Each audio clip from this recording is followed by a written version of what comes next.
Sejam bem-vindos a mais um Café com Especialista. Hoje nós vamos conversar sobre como prevenir uma retinopatia diabética, que é uma doença que está no diabético tipo 1 em 90% dos casos e 60% dos diabéticos tipo 2. Para conversar sobre esse assunto, a doutora Cíntia Fernandes, que é endocrinologista. Cíntia, seja bem-vinda ao nosso café. Obrigada, Renata. É um prazer estar aqui conversando com você. Que bom. Vamos começar definindo o diabetes. O que é o diabetes? Bem, o diabetes é uma doença metabólica na qual ocorre um aumento da glicemia no sangue. A glicose passa a ser mais alta do que o organismo precisa para ter saúde. Cíntia, uma grande dúvida dos pacientes ainda, a confusão, na verdade, é o que é o diabetes tipo 1 e o que é o diabetes tipo 2. Geralmente a gente pergunta assim, que tipo de diabetes você tem? E aí quem tem tipo 1 diz que é tipo 2, quem tem tipo 2 diz que é tipo 1, e alguns dizem, não sei, sou diabético. Qual a diferença do diabetes tipo 1 para o diabetes tipo 2? Essa é uma dúvida muito frequente realmente no consultório. A gente define o diabetes tipo 1 como o diabetes que é provocado pela imunidade do organismo. Ele geralmente acomete as crianças e os adultos jovens. O próprio organismo produz anticorpos que vão no pâncreas, que é a glândula responsável pela produção da insulina, e faz com que o pâncreas não funcione de forma adequada. Aí esse diabetes é o tipo 1. E aí ele já evolui diretamente para a insulina. Como é um diabetes autoimune, no qual ocorre a destruição das células do pâncreas, o pâncreas não tem capacidade de responder à medicação. Aí, nesses casos, o tratamento é sempre com insulina. E o diabetes tipo 2 é um diabetes que acomete mais as pessoas a partir dos 45 anos de idade, e no qual ocorre uma alteração na secreção, a diminuição da secreção da insulina ou uma resistência à ação da insulina. Nesses casos, o tratamento pode ser feito com os comprimidos orais, porque o paciente ainda tem o pâncreas funcionando. Ele não está totalmente destruído, como ocorre no diabetes do tipo 1. O diabetes tipo 2, ele é geralmente do adulto, mas é impressionante hoje como a gente encontra crianças e adolescentes já com sinais como as acantoses nígricas, né, que é o escurecimento do pescoço, ou seja, já estão, a gente sabe que adultos jovens e até as adolescentes vão desenvolver o diabetes tipo 2. O perfil do aparecimento, da idade de aparecimento do diabetes está mudando, por conta das mudanças de estilo de vida da sociedade moderna, né? Isso.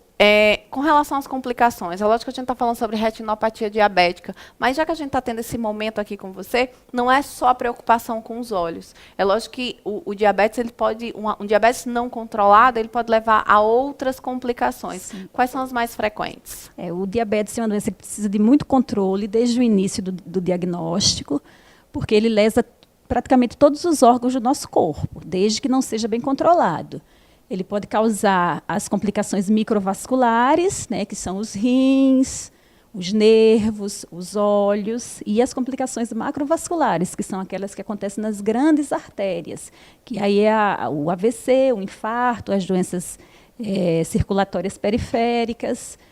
Então, o bom controle do diabetes é muito importante para prevenir essas complicações. E como a gente está falando de complicações, às vezes o diagnóstico do diabetes não vem automaticamente, não é? Ele leva, às vezes, 2, 3, às vezes até 5 anos para levar um diagnóstico. E, às vezes, nesses 2, 3 ou 5 anos, o paciente não tem nenhum controle. E, às vezes, no momento do diagnóstico, às vezes você já tem uma complicação da própria retinopatia diabética. Sim, isso é muito frequente. No diabetes tipo 1, como é um quadro mais agudo, geralmente o diagnóstico é feito mais precocemente.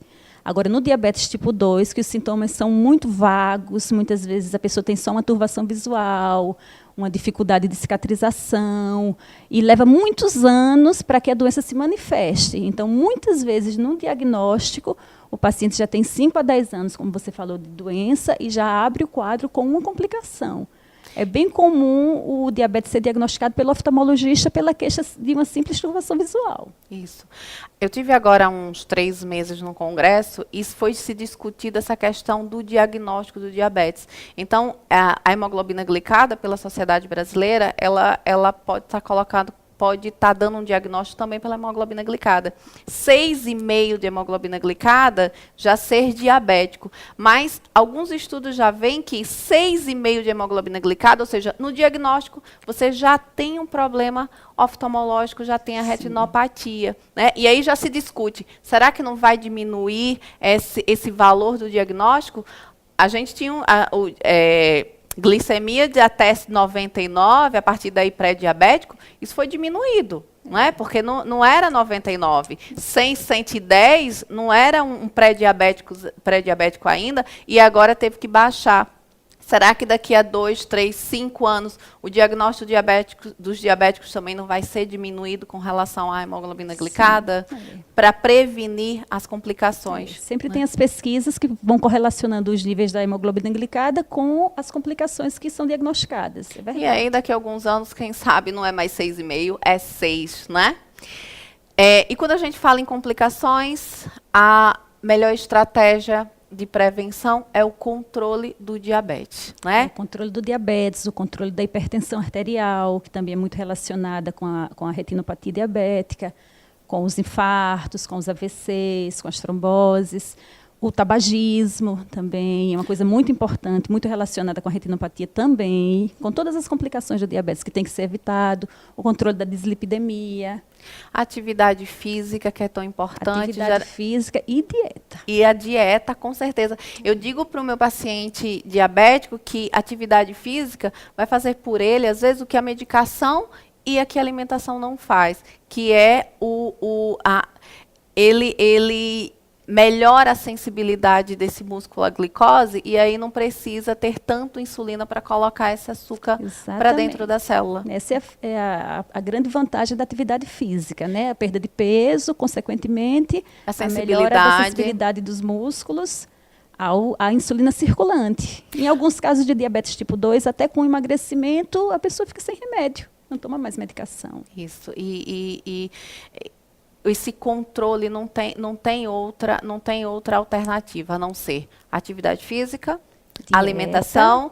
No caso do diabetes tipo 2, a maioria dos casos é a diminuição do peso. Quando a gente vê, às vezes, 5, 10% de diminuição de peso, já tem um controle. Faz uma diferença enorme no controle da glicemia. Enorme, não é?